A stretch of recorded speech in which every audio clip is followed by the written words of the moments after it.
what is the foundation?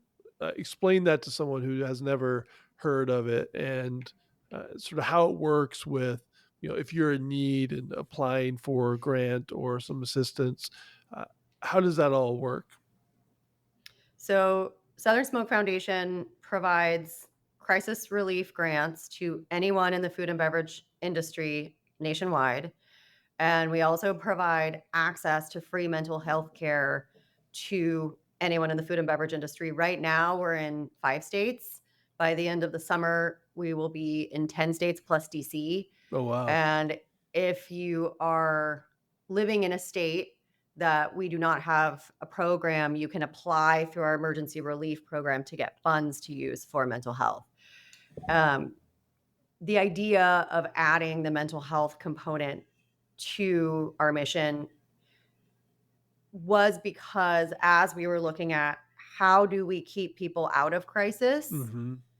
that was the first thing that Mhm. came up. And so that's sort of a proactive way to divert people from needing crisis relief. We're never going to be able to stop a natural disaster, but Mhm. perhaps by investing in mental health care, we can help in that way. And Because so we saw that coming into a financial crisis will automatically traditionally put you in a mental health care crisis as well. No yes, doubt. And so, how do we cover it? No doubt. And how do we get you into a safe place?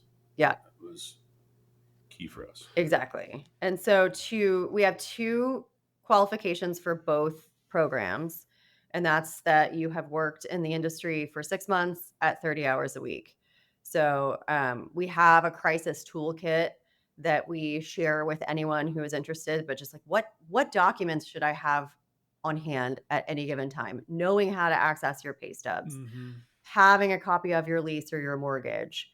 Because we find a lot of people that are close to eviction, and it's really helpful for us just to have all of those documents on hand so we know exactly what you need to get you out of crisis. Because we fund generally once every 12 months. We do have certain cases and situations where we will allow you to come back. Usually it's medical related if you don't Yeah. know how um, your recovery is going to be and you might need more. We'll give you permission to come back and have another grant within 12 months, but Mhm. typically it's once every 12 months. And so we want to make sure that we do our due diligence with your case to make sure that we're not just giving you a band-aid and we're giving you something that is going to get you up and out. Right, right.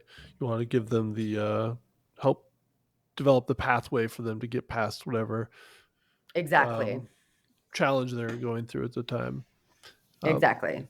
give us a moment or a story that, of, where you've helped a lot of people, but maybe a story that sort of sums up what you do and gets you out of bed each morning excited for, the mission. I mean, I think that one of the most rewarding parts of this job is that people will come up to us all over the country, people that we don't know.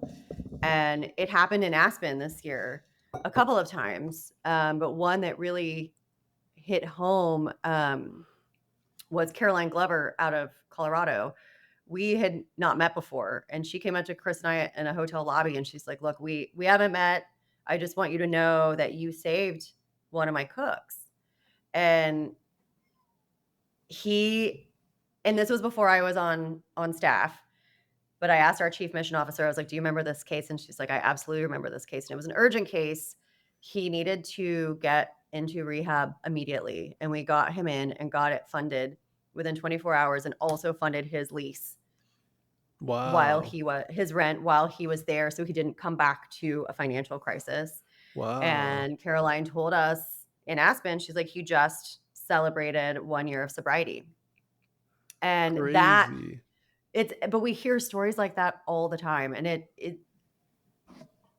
and I love it that we didn't know her. You know, a lot of people are like, Right, "Oh," right. because we have to be super, super fair because we do have so many relationships in the industry. We can't Yeah. have people leapfrogging just because we know you. Sure, right. And so the fact that it's so many people that we don't know that we're hearing these things about, um, I don't know, it is meaningful and impactful to us every single day.